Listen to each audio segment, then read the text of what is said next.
A boy walks in a column of captives out of a burning city, and he does not look back. Smoke rises behind him over the walls of Jerusalem. Ahead stretches a road that leads north and east. He is heading toward a river he has never seen, toward a city whose name alone makes grown men afraid. He is maybe 14, maybe 15. Nobody wrote down his exact age, because nobody thought he mattered enough to record it. He is one face in a line of faces, one more Judean noble's son being marched off to Babylon as spoil of war. His name right now is still Daniel. That will not last. Within weeks the court will strip it from him. The men who run the court will replace his name with something else, something that honors a foreign god instead of his own. They are trying to make Babylon the only thing left inside him. It almost works, almost. But here is what nobody marching beside him that day could have guessed. This frightened teenager is about to spend the next 70 years standing in rooms that decide the fate of empires. He will watch 4 kings rise and fall. He will be handed dreams no one else can solve. He will be thrown into a den built to kill him and walk out untouched. Decades from now, when he is an old man, worn thin by everything he has seen, he will fall on his face. He will fall beside a river far from home, in front of a vision so violent his own body will not be able to bear it. He will not understand it, not all of it, not even close. Stay with me, because that is where this story is going. You have probably heard fragments of Daniel before. The lions, the fiery furnace, maybe the strange statue made of gold and clay. Most people treat the book of Daniel like a fortune-telling manual. They see it as a puzzle box of numbers and beasts you are supposed to decode. That is not what it is. If that is all you take from it, you will miss the actual story. This is not a story about predicting the future. This is not a story about a lucky guess made in a royal court. This is not a story about a clever advisor saying the right thing at the right time. It is a story about a young man stripped of his name, his home, and his freedom. Despite losing everything, he still carried something inside him that no empire on earth could touch. Meanwhile, the Babylonians had astrologers and magicians, entire guilds of men trained from childhood to read complex omens. They were trained to read omens in the liver of a sacrificed animal or the position of a star. Every single one of them will fail, publicly, repeatedly, in front of the most powerful men alive. And every single time, it will be the exiled teenager from a conquered nation who sees what they cannot. Here is what most people miss about why that happened. It was not because Daniel was smarter than the trained professionals. He may well have been smarter than the professionals of the greatest empire on earth. But the text is specific about what set him apart. It says there was a spirit in him. In the Hebrew, the word is ruach, and it means far more. It means far more than the English word spirit usually carries. Ruach is breath, it is wind. It is the same word used for the breath of God, moving over the waters at the very beginning of everything. Whatever was in Daniel was not a talent he sharpened. It was something placed in him. That means it was never really about the man. It was about the God who kept showing up beside him, in one throne room after another. This God kept showing up across 70 years, 4 kings and 2 empires. The kings change. Babylon falls and Persia rises in its place. But the voice speaking through Daniel does not change at all. You are about to watch that voice speak into 4 separate crises, each one more dangerous than the last. A king who dreams something he cannot describe and demands an answer on pain of death. You will see a furnace hot enough to kill the men who stoke it. A wall that begins writing words no living guest can explain. A den of starved animals with one exiled old man locked inside. But underneath all 4 stories runs the same deeper mystery this video is really about. Daniel spent the first half of his life interpreting other people's dreams with total confidence. He spent the second half on his knees. He was on his knees in front of visions of his own that he could not interpret at all. That should stop you for a second. If the smartest, godliest man in that book eventually admitted he did not understand it, what does that mean? If he did not understand what God was showing him, what does that mean for you? Hold that thought. We are going to come back to it. Right now, you need to understand where this all began, in a palace kitchen. It began over a plate of food a teenage exile refused to eat. Babylon was not just a city. It was the most advanced civilization on the face of the earth, with walls said to be so wide that chariots could race 4 abreast along them. Babylon was ruled by a king who believed with total sincerity that he was the greatest thing the gods had ever made. Into that world walks a 14-year-old boy who refuses to eat the king's meat. That sounds small, but it is not. Royal food in Babylon had likely been offered to Babylonian gods before it reached the table. Eating it was participation, a quiet daily surrender of loyalty. Daniel could have told himself it did not matter, that nobody would know. He was thousands of miles from Jerusalem, in a system designed to erase exactly the kind of resolve he was about to show. He asked for vegetables and water instead. For 10 days. Here is where you start to see a defining pattern. This pattern will define the entire book. Daniel did not demand. He did not stage a protest. He asked the official in charge for a test and let the results speak. At the end of it, he and his 3 companions looked healthier. They looked healthier than every young man who had eaten from the king's table. The text does not explain the mechanism. It simply says God gave them knowledge and understanding, and moves on. It is interested in showing you a pattern. The pattern is obedience first, understanding second, and God filling the space between. Remember that pattern? You are going to need it later, when Daniel himself is on the other side of it, obedient but not understanding at all. Now watch what happens next, because the stakes are about to jump from one teenager's diet to the survival of every wise man in Babylon. Sometime later, Nebuchadnezzar has a dream. His spirit was troubled and his sleep left him. This was the kind of dream that gets under a king's skin and will not let go, making an absolute ruler feel small and afraid in the middle of the night. So he calls in his professionals, a class of trained scholar priests. Their job was to interpret dreams for the crown. Nebuchadnezzar does something that terrifies every one of them. He refuses to tell them the dream. "Tell me what I dreamed," he says, "and then tell me exactly what it means. If you cannot do both, I will have you torn limb from limb. If you can, I will reward you beyond anything you can imagine." You can imagine the silence that falls over that room. These men interpret dreams that people tell them. Nobody has ever been asked to reconstruct a dream from nothing. What you ask is impossible, they say. Only the gods could tell you, and the gods do not live among men. Wrong answer. Nebuchadnezzar orders a massive execution. He orders the execution of every wise man in Babylon, not just the ones standing in front of him. The story reaches out and grabs a name you would not expect. Daniel and his friends were counted among the wise men by that point. A teenager who quietly refused a plate of meat is now on a list to be executed for a crime he had nothing to do with. Daniel does not panic. He does not run. He goes straight to the king's captain of the guard and asks for time. Then he goes to his 3 friends, and together they do the one thing none of the professional magicians thought to do. They pray. That night the mystery is revealed to Daniel in a vision. Before he goes to the king, he blesses God. He does not sprint to Nebuchadnezzar to save his own life. He stops, thanking the God who gave him what an entire guild of professionals could not produce. "Can you tell me my dream?" the king asks, testing him one more time. No wise man, enchanter, magician, or astrologer can show the king this mystery, Daniel says. But there is a God in heaven who reveals mysteries. And then he tells him the dream. A great statue, terrifying in appearance, stands tall. Its head is gold, its chest and arms silver, its belly and thighs bronze, its legs iron, its feet a mixture of iron and clay. As the king watches, a stone is cut out, not by human hands, and it powerfully strikes the statue. The stone strikes the statue's feet, and the whole thing collapses. It is crushed to powder that blows away like dust off a summer threshing floor, leaving no trace behind. The stone then grows into a mountain filling the earth. The head of gold, Daniel says, is Nebuchadnezzar himself. After him will rise another kingdom, inferior to his, then a third of bronze, ruling the earth. Then a 4th kingdom, strong as iron, breaking and smashing everything. This 4th kingdom is unable to hold together iron mixed with clay, strong and brittle at once. In the days of those kings, the God of heaven will set up a kingdom that will never be destroyed. It alone will stand forever. You are watching a young exile tell the most powerful man alive that his empire is temporary. He says that gold gives way to silver, silver to bronze, bronze to iron, and iron to clay. Everyone eventually turns to dust in the wind. The king who ordered the execution of every wise man now bows to one of them. He confesses that Daniel's God is a God of gods, a Lord of kings, and a revealer of mysteries. There is one detail worth carrying forward from this scene. The Aramaic word for what the king demanded, and what only Daniel could give, is pesher, meaning interpretation.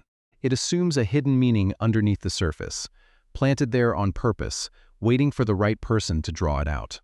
Every dream in this book operates on that assumption. Nothing here is random. It is sealed until someone with the right spirit opens it. Remember that word. You will need it again when Daniel needs someone to open what he cannot. Nebuchadnezzar built a version of that statue, not in his mind but in gold, on a plain outside Babylon called Dura. It was a statue 90 feet tall, and he commanded every official in his empire to fall down and worship it. They had to worship the moment an entire orchestra played. Thousands of people dropped to the ground in front of a golden image. The alternative was a furnace burning hot enough to kill the very soldiers standing near its door. 3 men stayed standing. Shadrach, Meshach, and Abednego were Daniel's companions from the beginning. They once ate vegetables instead of meat. Daniel is not even in this scene. It is 3 exiles facing an empire on its knees. Someone reports them. Furious, Nebuchadnezzar gives them one more chance. Bow or burn. What they say back might be one of the boldest sentences in the entire Bible. Our God is able to deliver us from the furnace, they tell him. But if he does not, let it be known to you, king, we will not serve your gods or worship the golden image you have set up. Read that again. But if he does not, they do not know how this ends. They are simply choosing obedience. They choose obedience with no guarantee it will save their lives. It is trust with closed eyes, offered to a God who might let the fire finish what it started. Nebuchadnezzar then heats the furnace 7 times hotter than usual. It was so hot that the soldiers throwing the men in were killed instantly by the heat.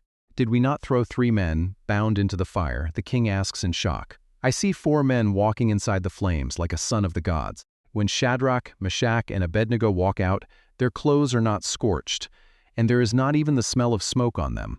Nebuchadnezzar is on the ground in awe again. He begins praising a God that he does not even worship. He praises this God because he watched him walk into fire alongside 3 men who trusted him with nothing but a maybe. Years later, the king has another dream. It is a tree planted at the center of the earth, reaching the sky. It gave shade to every animal and shelter to every bird. A voice from heaven cries out to cut the tree down, but leave the stump bound with iron and bronze. Its heart will change from a man to an animal for 7 periods of time. Every wise man in Babylon hears this dream and says nothing. None of them wants to tell the most powerful man on earth that his own mind is about to be taken from him. Daniel finally speaks, choosing every single word carefully. My lord, he says, may this dream be for those who hate you. The tree is you, my king. You will be driven from among people. You will live with wild animals and eat grass like an ox until you acknowledge the Most High God's rule. He rules over every kingdom on earth and gives it to whomever he wishes. Then Daniel tells the king to repent. Break off your sins by doing what is right, he says, and your prosperity may continue. A full 12 months pass by. For a year, nothing happens. Then one day, walking on the roof of his palace, looking out over the city, Nebuchadnezzar speaks. Is this not the great Babylon I have built by my mighty power for the glory of my absolute majesty? Before the sentence even settles in the air, a voice from heaven firmly answers him. The kingdom has departed from you. It happens exactly the way Daniel said it would. Nebuchadnezzar is driven from his palace to live among beasts. He eats grass, his hair grown like eagle's feathers, and his nails like the claws of a bird. The most powerful man on earth is reduced to something barely recognizable as human. Finally, he lifts his eyes, and his sanity returns. I bless the Most High, he says, and honored him who lives forever, whose kingdom endures from generation to generation. Those who walk in pride he is able to humble. This is the king who once executed men for not reading his mind. This is the same king who built a massive golden statue and demanded the world bow to it. By the end of his story, he is the one bowing. He learned what the stone in his dream was always going to do to every kingdom built on gold. Notice the pattern repeating in the same order 3 times now. A king experiences something he cannot explain. His own trained professionals fail him completely. Daniel sees what nobody else can. It is about to happen a 4th time. This happens decades later, at the worst possible moment of a different king's reign. The empire that seemed unshakable is falling in a single night, but everyone inside the palace is too drunk to notice. Decades have passed now. The throne belongs to a man named Belshazzar. Outside the city walls, an army is closing in, an alliance of Medes and Persians under a rising commander named Cyrus. You would think the king would prepare defenses, but he parties. It is a feast for 1,000 nobles.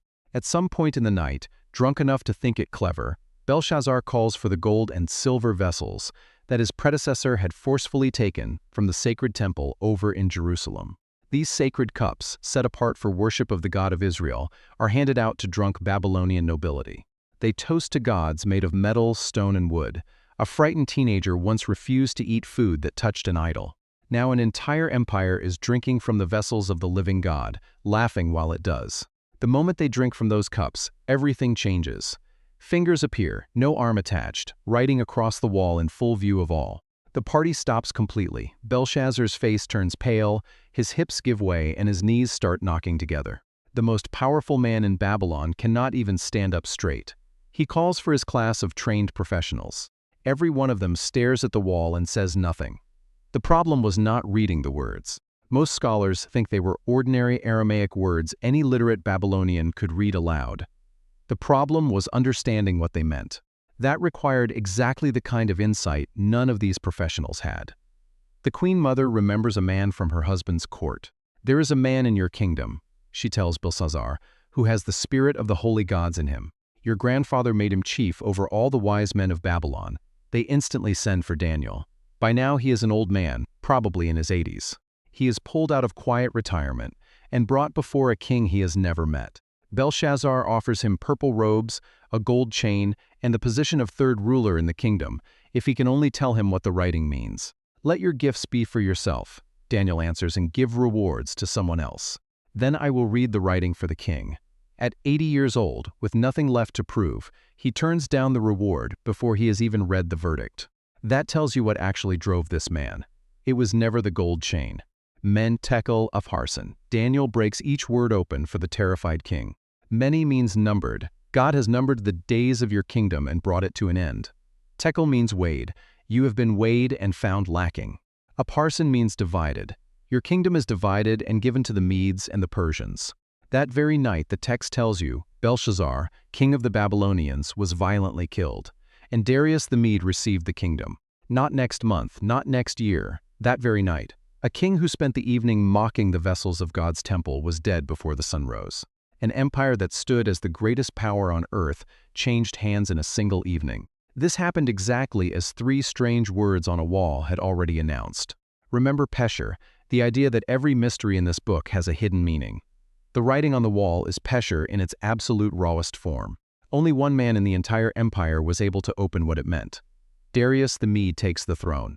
One of his first decisions is to promote Daniel to a top position in the kingdom, because an extraordinary spirit was in him. The other officials cannot find a single flaw in his conduct, so they manufacture a trap instead. They convince Darius to sign a law. For 30 days, anyone who prays to any god or man except the king will be thrown to the lions. They know exactly what Daniel will do. He goes to his room, opens his windows toward Jerusalem, the same direction he has faced in prayer for decades. He prays exactly as he always has in full view of anyone watching for him. Darius is horrified at himself for signing a law he cannot undo, even though he wants to save the man who serves him faithfully. There is no loophole. That night, Daniel's lowered into a dark den full of starving lions. A stone is placed over the opening and sealed with the king's signet ring. Darius does not sleep that night. At first light, he runs to the den and calls out, "Daniel, servant of the living God, has your God delivered you?" From inside the den, a calm voice answers back, "Yes, king, live forever." Daniel is pulled up out of a den that should have killed him hours ago. His God sent an angel to shut the lions' mouths because he was found completely innocent. The men who framed Daniel are thrown into that same den in his place. Before they even hit the floor, the hungry lions overpower them completely. You have watched Daniel survive 4 separate death sentences across 70 years. Every single time he walks out untouched. But it is not the end of his story. This is where it stops being about what happens to him and starts being about what he is shown. Up to this point, the dreams belong to others. Nebuchadnezzar dreamed the statue. Nebuchadnezzar dreamed the tree. Belshazzar watched the writing on the wall. Daniel was always the one called in afterward, calm and certain. Now watch what happens when the dream becomes his own. Years before that final feast, Daniel has a dream and visions of his own while lying on his bed. 4 great beasts come up out of a churning, wind-torn sea. He sees a lion with wings and a bear with 3 ribs in its mouth. He sees a leopard with wings, and a 4th beast, too terrifying to compare to any animal, with iron teeth crushing everything. Daniel does not stand calm in front of this vision the way he once stood calm before a throne. His spirit was troubled within him, and the visions of his head terrified him. The man whose steady faith once walked toward a den of lions without flinching is now shaking in front of something he cannot fully process. 2 years later, Daniel has another vision. He sees a ram with 2 horns, charging outward, unstoppable, until a goat comes from the west. It moves so fast it does not seem to touch the ground, and it strikes the ram down. Daniel is standing beside the river Ulai when someone in the form of a man speaks. Gabriel, he is told, make this man understand the vision. Gabriel comes near. This is not Daniel confidently interpreting another man's dream. This is Daniel on the ground, terrified, needing someone else to open what he cannot understand himself. I was frightened and fell on my face, he writes. Understand, son of man, Gabriel tells him, the vision is for the end. Gabriel explains it. The ram is a coming kingdom. The goat is another, rising fast and violent, its horn broken and replaced. It is specific and historical, mapping onto real empires that really rose and fell in the centuries. By the time Gabriel finishes, Daniel writes something you would not expect from a man who stood fearless before powerful kings. I was overcome and lay sick for some days, he says. I was appalled by the vision and confused. He simply did not understand it. The man who once told Nebuchadnezzar exactly what his statue dream meant without hesitation is now flat on his back. He is staring at a profound vision he cannot even begin to make sense of. Years after this, Daniel is deep into a season of prayer and fasting, mourning for 3 full weeks. He then has one final encounter, the most overwhelming of them all, standing directly on the bank of the great river Tigris. He sees a man clothed in linen, his face like lightning, his eyes like flaming torches. Daniel alone sees the vision. The men beside him see nothing, yet a great trembling falls on them anyway, and they run to hide themselves. This leaves Daniel alone in front of it. He is watching a vision so overwhelming that grown men who cannot even see it are running for their lives. No strength remained in me, Daniel writes. My appearance was fearfully changed. I fell into a deep sleep with my face to the ground. This is the same man who told a king his golden empire would crumble. He told Nebuchadnezzar he would eat grass like an ox, and he walked calmly into a den built to kill him. At the end of his life, that man is face down in the dirt, no strength left in his body. The presence in front of him is simply too much to bear standing up. A hand touches him and sets him trembling on his hands and knees.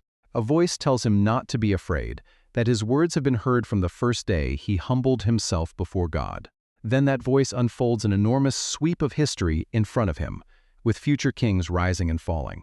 He sees wars and treaties still to come. Here is how Daniel's story ends. It does not end with him fully understanding everything shown.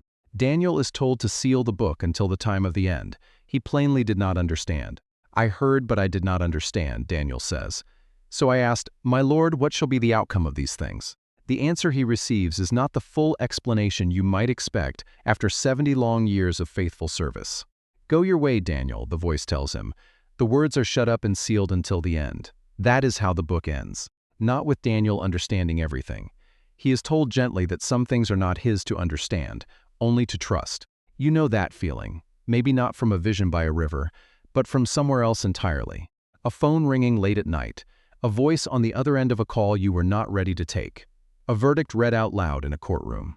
You understand every word being said to you in that moment, yet none of it makes sense in a way your mind can hold on to. It takes days, sometimes years, before the meaning finally settles into you. Daniel felt that same way. An old man who spent his life reading God's secrets for others sat by a riverbank and felt that exact same thing. He heard every word and he still did not understand. But here is what he did do. He never walked away from it. He did not demand a clearer answer. He simply went his way, carrying words he could not fully open. He trusted the same God who had never once failed him across 70 years, 4 kings, 2 empires, a furnace, and a lion den.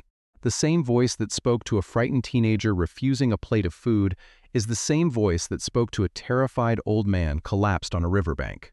This happened decades later, in a world changed almost beyond recognition. The kings changed, the empires changed, the voice did not change. So what do you do with a story like this? It is a story that ends not with every mystery solved, but with an old man being told to go his way, trusting the words. Here is the first thing worth taking with you. The dreams and visions in Daniel were never vague riddles designed to sound mysterious. They named real kingdoms, kings, and dates. The metals mapped onto empires that actually rose. These were Babylon, then the Medes and Persians, Greece, and Rome. They rose in the exact order Daniel described centuries before they existed. The writing on the wall named an empire's death on the very night that it happened. This was specific prophecy, spoken into history by a God who was not guessing. The Babylonian chronicles confirm the siege that opened Daniel's story. Secondly, you do not need to understand everything God shows you for it to be true. Daniel spent decades interpreting other people's dreams with total confidence. then spent his final years unable to fully grasp his own. If that was true for the most trusted interpreter in Scripture, it will be true for you too. Somewhere in your life right now, there is probably a sealed word. It is a situation you cannot make sense of, a sentence God has spoken over you that you understand, but do not yet feel the full weight of. Daniel felt that too. Here is the third thing I want you to actually sit with. Daniel spent decades faithful in the small rooms before he ever stood in the large ones. He refused a plate of meat as a teenager, long before anyone offered him a kingdom. He was praying quietly by an open window, long before anyone was watching. He turned down a gold chain at 80 because the reward never kept him going. Nobody claps for the vegetables instead of the king's highly prized meat. Nobody claps for the decades of ordinary faithfulness that come before the furnace, before the lions, or before the vision by the river. That is where all of it was actually built. It was not built in the den, but in prior years. Out of everything in Daniel's story, the furnace, the lions, the writing on the wall, or the old man who could not understand his vision, which hit you the hardest? Tell me in the comments below, because I actually read them all. Daniel never got to see how it all ended. He was told to seal the words and go his way. He trusted a God he had followed faithfully for 70 years, without needing every single answer in advance. Maybe that is the whole point. Maybe you were never meant to understand everything today. Maybe, like Daniel, you were only ever meant to fully trust the voice that has never once let you down. You are simply called to trust that faithful voice and go your way.